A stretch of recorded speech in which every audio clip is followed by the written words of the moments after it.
It's Golden Globe and Oscar award time again, and the lobbyists are hard at work promoting the most important contribution to the culture this year, their client's film.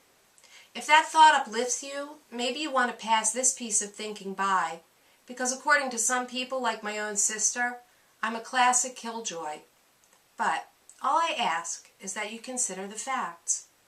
Of the 700 or so Hollywood films born this year, only a select few will be the chosen ones. Most films are more or less dead on arrival, leading one to wonder if it may have been wiser to simply not make so many films in the first place. After all, according to the Dirty Movies study, the industry creates more pollution than either aerospace manufacturing or hotels, with only petroleum manufacturing giving off more emissions.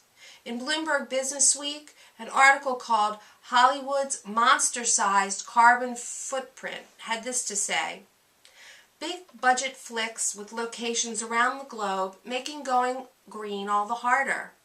Warner Brothers' The Dark Knight required jetting to shoots in Chicago, London, and Hong Kong. With 88 actors and about 900 crew members in Chicago in the spring and summer of 2007, the production consumed some $500,000 worth of gasoline and $1 million in building materials, including lots of lumber. Later, more than 50 people flew to Hong Kong for a scene that runs 15 minutes in the film. And because Christopher Nolan, the director, wanted to make the most of Hollywood's iconic skyline, the city's commercial companies and some of their tenants left many of their lights burning into the night. So, is this type of excess the exception or the rule? Other than the dollars, I think it's safe to say that not much is green on the big screen, and that maybe it is time to review not only the artistic merit of each film as it exits the factory, but also its carbon-coated screen print. Maybe it would be tolerable if the industry did not also succeed so well in spewing out mind-polluting propaganda, using entire cultures and communities of others as model antagonists for blockbuster action and high-drama films, and sometimes as stereotyped buffoons in the too-clever comedy genre. This time last year, Kathryn Bigelow and Company released Zero Dark 30. I prefer to call it Zero Dark Dirty. I did not see this film, but Jane Mayer of The New Yorker did, and early in her review she asked the question, can torture really be turned into morally neutral entertainment? I'll let you answer that question. As for me, I was delighted that, in spite of vigorous lobbying, the film did not receive an Oscar nomination in any of the most coveted categories. Glenn Greenwald said it best. It's both gratifying and a bit surprising to see that this CIA-shaped jingoistic celebration of America's proudest moment of the last decade, finding bin Laden, pumping his skull full of bullets, and then dumping his corpse into the ocean, ended up with the stigma it deserves. Yes, many are thrilled by such films, and like so many other killer thrillers, Zero Dark 30 won big at the box office. But what about the losers?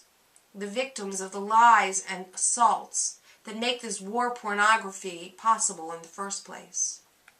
When I tried to imagine what it might be like to be an unacknowledged human prop for one of the war porn films, I wrote the following poem.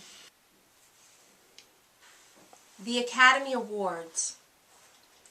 It's bad enough that they bleed us dry and back us into the hinterlands of our country, where we hide from sadists and cower under drones because we have no safety zones. It's bad enough to be labeled bug splat when we so remotely die in their theater of war. But what is more, they never ask to cast us in their films as feral freak show men and haunted women wandering the world behind black curtains like crows with clipped wings. They cut the parts where our dreams and hearts burn abandoned in the dust. We are edited into oblivion, while their fantasy film stars shine their shameless fame and roll their rich red carpets over our graves.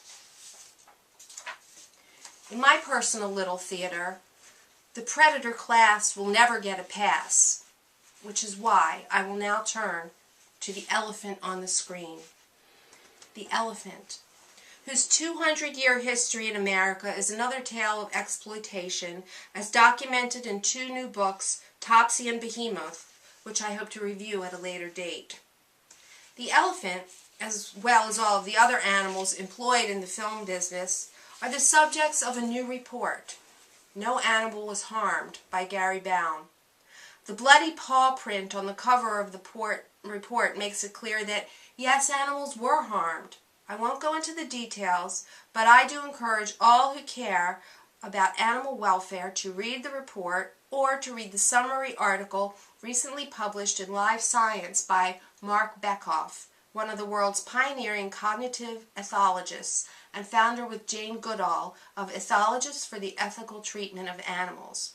And I just happen to have his new book right here, Why Dogs Hump and Bees Get Depressed. And this is just newly published by Mark Bekoff, so you might want to check it out. I'm going to read it myself.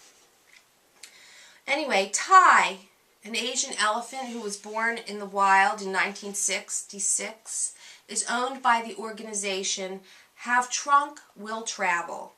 She's had a prominent screen presence in several films, and she has even auctioned off some of her paintings to raise funds for the International Elephant Foundation, and we do hope that the money she raised goes to the cause for which it was collected in the first place.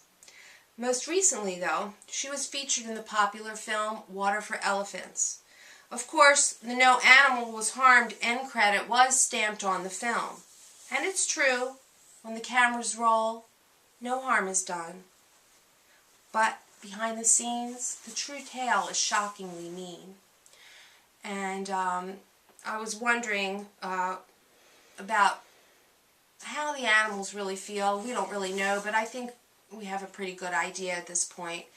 So I wrote this poem, If You Ask Me. No one asked the elephant what she wanted. If they had, she would not have said, Have Trunk, Will Travel, or I want to be a film star. She would have stated the obvious. I want to be where the other elephants are. My name is not Botat or Rosa or Vera, not even Tai. I am not a big Dumbo. I do not want to fly across your stage or march in your parade. Just give me a day. If you ever do let me have my way, I'll pack my trunk and travel with the herd, away from your talking picture enterprise, which I find utterly absurd. And Tai is around 47 now, which is in human years is around 78. Hopefully she'll be allowed to retire, unlike most of the 78-year-old people I know.